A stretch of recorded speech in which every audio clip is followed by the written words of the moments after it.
بسم اللہ الرحمن الرحیم۔ السلام علیکم۔ امید کرتا ہوں سب لوگ خیریت سے ہوں گے، میں بھی بالکل ٹھیک ٹھاک خیریت سے ہوں۔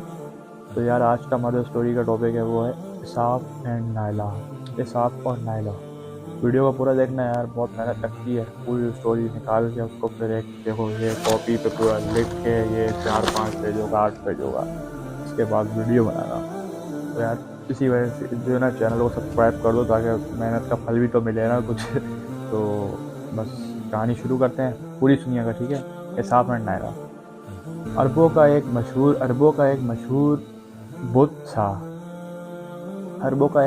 بت تھا جو صفا مروہ پہاڑیوں پر پوجا جاتا تھا۔ مطلب صفا مروہ سب کو پتہ ہے کون سی پہاڑی ہے۔ یہ وہ بت تھا جنہیں لوگوں نے اپنے ہاتھوں سے نہیں تراشا تھا، ویسے تو عموماً بت اپنے ہاتھوں سے تراشے جاتے ہیں نا، بلکہ یہ جیتے جاگتے حقیقی انسان تھے۔ حقیقی انسان اب سوچ رہے ہو کیسے تھے، میں بتاتا ہوں ابھی۔ انہوں نے خانہ کعبہ کے اندر ایسا کیا جرم کیا تھا جس کی وجہ سے اللہ نے انہیں ایسے خوفناک عذاب دے دیا کہ وہ جو آنے والے نسلوں کے لیے عبرت کا نشان بن گئے۔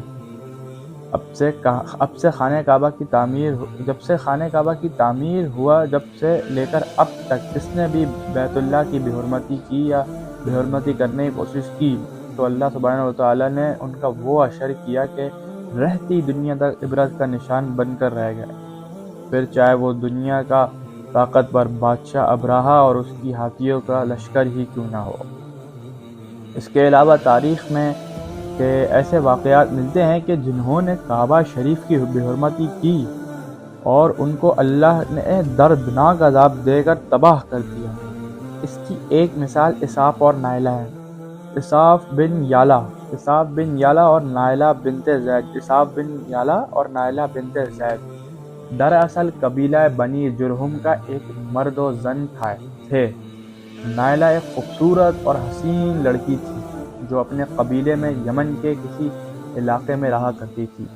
یہ خوبصورت حسینہ قبیلہ بن جرہم میں اپنے حسن کی نمائش کیا کرتی تھی۔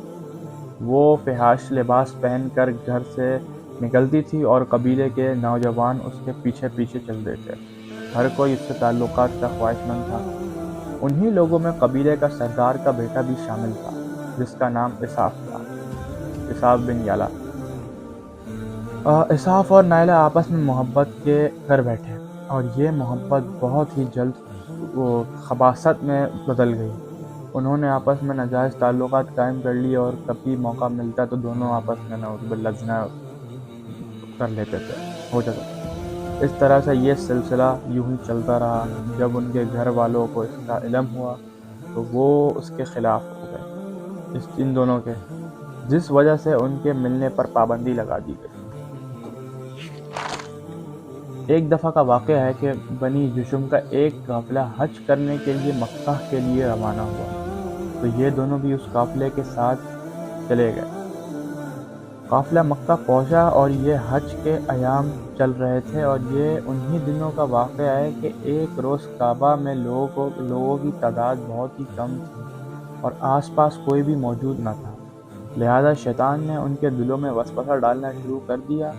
وہ دونوں خانہ کعبہ میں داخل ہو گئے اکیلے اور اس طرح سے تنہائی کے عالم میں نعوذ باللہ زنا کرنے لگے۔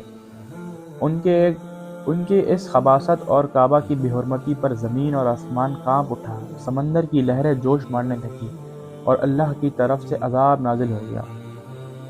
یوں کہ وہ جب خانہ کعبہ کے اندر بدفعلی کر رہے تھے نعوذ باللہ تو اس وقت ان کی روحیں قبض کر لی گئیں اور ان کے گوشت پتھر کے بنا دیے گئے۔ یہ لمحہ انتہائی خوفناک اور عجیب و غریب تھا۔ دو زندہ انسان عذاب الہی کے لپیٹ میں آ گئے، اب پتھر کے بن چکے تھے۔ کچھ دیر بعد جب بنی جرہم کے لوگ کعبہ کے قریب آ گئے اور بیت اللہ کے دروازے کھولا تو دونوں بدبختوں کو برہنہ حالت میں دیکھا۔ برہنہ حالت میں پائے گئے کہ یہ خبیث اللہ کے سب سوچنے لگے کہ یہ خبیث اللہ کے مقدس گھر میں کون سا جرم کر رہے تھے کہ لوگوں نے دیکھا۔ لوگوں نے دونوں کے مجسموں کو اٹھایا اور باہر لے کر زمین میں گاڑ کر ان کو کھڑا کر دیا، ہوگا نا، تاکہ یہ لوگوں کے لیے عبرت کا نشان بنا رہے۔ کچھ دن گزرنے لگے۔ کچھ دن بعد مکہ کے لوگوں نے اسحاق کا جو بت تھا اسحاق کے بت کو اٹھا کر صفا کے مقام پر، صفا مروہ جو ہے، صفا مروہ الگ الگ پڑھا نا، صفا کے مقام پر رکھ دیا، اور نائلہ کے بت کو اٹھا کر مروہ کے مقام پر رکھ دیا۔ صفا مروہ دراصل دو، ابھی بتاتا ہوں صفا مروہ صفا مروہ دراصل دو پہاڑی ہیں جو حرم کعبہ، جو بیت اللہ ہے، حرم کعبہ کے بالکل قریب ہیں۔ انہی دو پہاڑیوں پر چکر لگا کر بی بی ہاجرہ علیہ السلام نے اس وقت پانی کی تلاش کی تھی جب حضرت اسماعیل علیہ السلام شیرخوار بچے تھے اور پیاس کی شدت سے بے قرار ہو گئے تھے۔ اس لیے زمانہ قدیم سے یہ دونوں پہاڑیاں بہت مقدس مانی جاتی تھی اور ابھی بھی مانی جاتی، اور حاجی ان پر چکر بڑے احترام سے طواف کیا کرتے تھے۔ جب اسحاق اور نائلہ کے بت کو صفا اور مروہ پر رکھا گیا تو ان کی سزا یہ طے کی گئی کہ جو صفا مروہ پر جائے گا وہ دونوں بتوں کو ایک جوتا جو ہوتا ہے نا، جوتا مارے گا۔ 1-2 نسلوں تک تو یہ عمل جاری رہا، پھر لوگوں نے انہیں جوتوں کے بجائے تھپڑ مارنا شروع کر دیے، اور کچھ نسلوں بعد لوگ انہیں صرف ہاتھ لگایا کرتے تھے۔ اس طرح وقت گزرنے لگے، ساتھ لوگوں نے ان سے عبرت حاصل کرنا بھی چھوڑ دیا اور ان کی تعظیم زیادہ کرنے لگے، یہاں تک کہ ایک وقت ایسا آیا کہ لوگوں نے جاہلیت کی بنا پر ان دونوں کو محبت کا علامت قرار دینا شروع کر دیا، اور قبیلے میں ان دونوں کی عشق کی داستانوں کو فخر سے بیان کیا جانے لگا۔ آہستہ یہ محبت کی دیوی اور دیوتا قرار پائے، مطلب لیجنڈ آئیڈیل۔ اس طریقے سے 5ویں صدی تک اسحاق اور نائلہ کے ان بتوں کو عربوں کے بڑے بتوں میں شمار کیا جاتا تھا جن کے آگے لوگ سجدہ کیا کرتے تھے معاذ اللہ، اور قربانی بھی دیتے تھے بتوں کے آگے۔ حضرت زید بن حارث رضی اللہ تعالیٰ عنہ بیان کرتے ہیں کہ زمانہ جاہلیت میں جب مشرکین مکہ بیت اللہ کا طواف کرتے تھے تو اسحاق اور نائلہ کے اس بت کو چھوتے تھے۔ میں ایک دفعہ رسول اللہ صلی اللہ علیہ وسلم کے ساتھ بیت اللہ کا طواف کر رہا تھا، لہٰذا جب میں ان بتوں کے پاس سے گزرا تو ان کو چھوا، جس پر آپ صلی اللہ علیہ وسلم نے مجھ کو ان بتوں کو چھونے سے منع کر دیا۔ میں نے اپنے دل میں کہا کہ میں دیکھوں تو صحیح ذرا کہ ان کو چھونے سے ہوتا کیا ہے، اس لیے دوبارہ ان کو چھوا تو آپ صلی اللہ علیہ وسلم نے دوبارہ ذرا سختی کے لہجے سے منع فرمایا کہ تم کو منع نہیں کیا تھا کہ حضرت تم کو منع نہیں کیا کہ اس کو چھونے سے؟ تو حضرت زید فرماتے ہیں، اے اللہ کی رسول، اللہ کی قسم، اس کے بعد میں نے کسی بت کو ہاتھ نہیں لگایا، اور میں قسم کھا کر کہتا ہوں کہ نبی صلی اللہ علیہ وسلم نے بھی کبھی کسی بت کو ہاتھ نہیں چھوا تھا، یہاں تک کہ اللہ نے آپ کو نبوت عطا فرما دی اور آپ پر وحی نازل ہونے لگی۔ ایک دن ہدایت کا ایک سورج طلوع ہوا جس سے یہ پورا خطہ جگمگا اٹھا۔ حضور پاک صلی اللہ علیہ وسلم نبوت کا اعلان ہوا۔ آپ صلی اللہ علیہ وسلم نے دعوت تبلیغ کا کام شروع کیا۔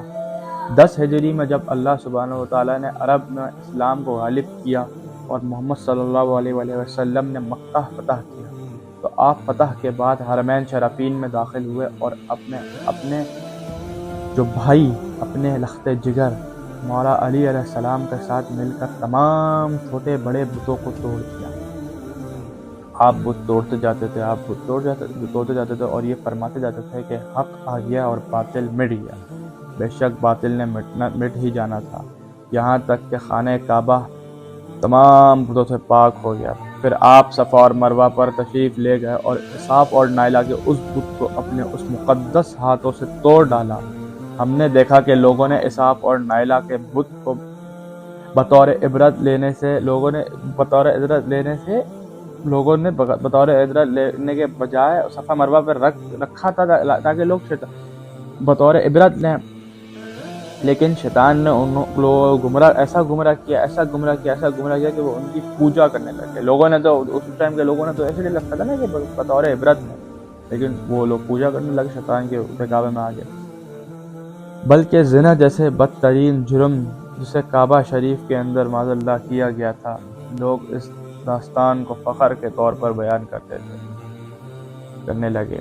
ہونا تو یہ چاہیے تھا کہ ان کی اس بدفعلی پر لعنت کی جاتی، لیکن عربوں نے اس گناہ کو داستان عشق بنا دیا، اور اسحاق اور نائلہ تو ایک رول ماڈل کے طور پر پیش کرنے لگے۔ تو یہ تھی آج اسحاق اور نائلہ کی کہانی۔ اسحاق اور نائلہ جو بت بنا دیے تھے خدا بندہ اعلیٰ نے۔ تو اگر ویڈیو پسند آئی ہو تو آپ کو پتہ ہی ہے کیا کرنا ہے ٹھیک ہے، کمنٹ لائک شیئر ضرور کرنا، اور نیکسٹ ٹاپک مجھے ضرور بتانا کہ کس ٹاپک پہ ویڈیو بناؤں، ٹھیک ہے نا۔ اپنا بہت سارا خیال رکھیے گا، ملتے ہیں نیکسٹ ویڈیو میں۔ اللہ حافظ۔